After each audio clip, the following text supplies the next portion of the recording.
Pre, eu gostaria de saber, você acha que essa guerra atual entre Israel e os inimigos dele ali, a Palestina, o Hamas, é um prelúdio do Gog e Magog?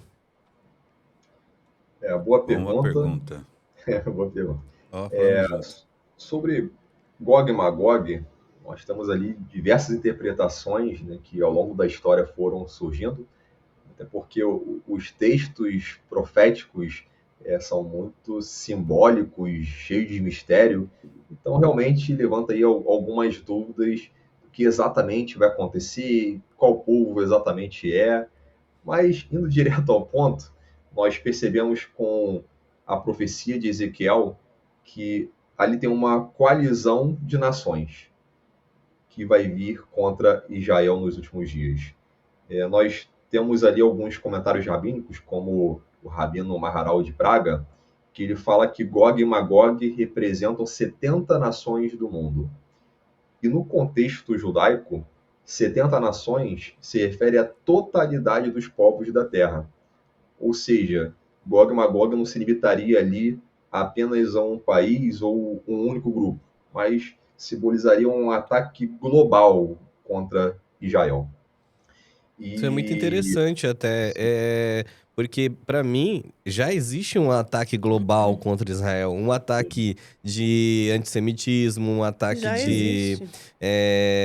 de fake news, já existe um ataque ideológico, existe um ataque de mídia, a mídia já é contra Israel, toda a mídia no mundo inteiro fala contra Israel. Sim. Para É mim já bem existe complicado. isso. Se você for olhar ao redor, você vai ver que até os supermercados são assim. Sim. Não vendem produtos de Israel. A gente tava vendo no Carrefour que Não? tinha Matsá antes e eu falando marca de Carrefour mercado aqui. patrocina a gente. Não, é que agora não vai mais, né? Porque eu vou falar mal deles. Mas enfim, antes vendia até Matsá, mas agora vende azeite Do Líbano. do Líbano. Não vende mais Matsá, não vende mais É produtos muito raro judaicos. você achar um matzá, você sair procurando em alguns supermercados, Sim. você não encontra. Sim, é muito raro só achar. em lojas de produto. O Ariê aí, abraço pro Ariê, né? Abraço, Ariê. Produtos judaicos. Sim. Se ele estiver assistindo, patrocina a gente também. Sim. Tem aqui em Zacarias 14, fala assim, porque eu ajuntarei todas as nações para a peleja contra Jerusalém. E a cidade será tomada, e as casas serão saqueadas, as mulheres forçadas. A metade da cidade sairá para o cativeiro, mas o resto do povo não será expulso da cidade. Quando a palavra fala assim, né, entrando nesse assunto do Gog e Magog, a palavra fala assim que quando todas as nações, todas, né, ela fala todas as nações se voltarão contra Israel. Sim. Então, quando isso acontecer, aí sim nós já podemos preparar, né, que as coisas irão se complicar mais. Então, que já está bem próximo, né, a volta do Senhor Yeshua. Então, eu acredito fortemente nisso. Então, tipo assim, porque as pessoas pegam e falam, mas é isso, já tá acontecendo nas escrituras. Sim, muitas profecias já estão se cumprindo, já está se cumprindo, mas muitas ainda não se cumpriram. Sim. Mas assim, o Moré me corrige se eu estiver errado, eu acredito que essa é o que você já pode esperar quanto todas as nações, Sim. todas se voltar, aí sim que já está anunciando que o Senhor Yeshua já está batendo as portas para poder voltar. Né, Moré? Me corrige aí se eu estiver errado. Não, sim. Inclusive tem um Midrash antigo, um texto de mais de 800 anos, que aborda a batalha final, né, que é mais conhecida como Batalha de Armagedon, em português. Sim. Esse texto é Yalkut Shimoni, que descreve uma coisa muito interessante.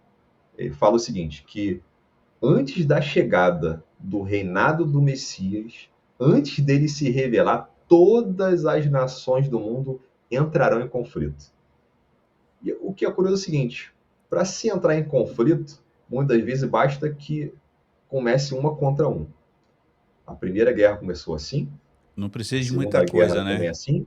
Começa a formar aliados, um querendo entrar em outra frente, quando você vê, estourou ali o conflito mundial. Então, o texto continua dizendo assim, ó, ele vai falar que antes da chegada do rei Messias, as nações do mundo, elas entrarão em conflito. Aí diz o seguinte, preste bastante atenção, hein? Que o reino da Pérsia, ela vai entrar em conflito com o rei árabe. E quem é o rei da Pérsia? Eu A não sei. Pérsia é o quê? É o Irã. A Ah, Pérsia de hoje é o Irã.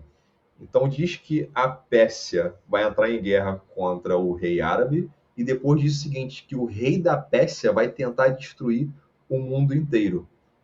Aí o curioso é o seguinte, segundo diz esse Midrash, as nações elas vão começar a entrar em pânico, em desespero, e é dito que elas vão sentir dores como as de uma mulher ali em trabalho de parto.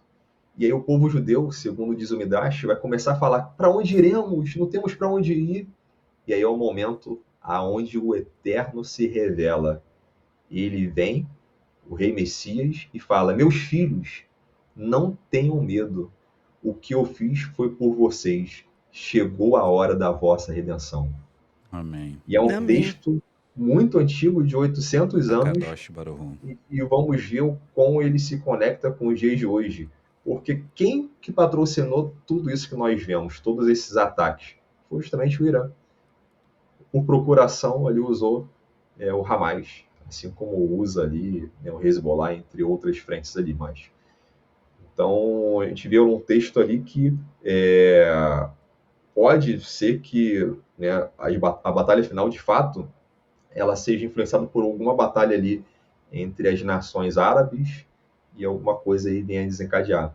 O que Ô, muitos não Moré, só sabem. explica para o pessoal saber o que é o Midrash, só para as pessoas poderem saber e quem Isso é não tem bom. entendimento. Claro, de forma aqui bem básica, né, para os irmãos né, entenderem, é o seguinte: o Midrash é como uma espécie de parábola, né? Trazendo aqui uma palavra conhecida, uma espécie de parábola, só que como se fosse uma história com um fundamento ali, um princípio, para se tirar um princípio ou alguma história profética, digamos assim.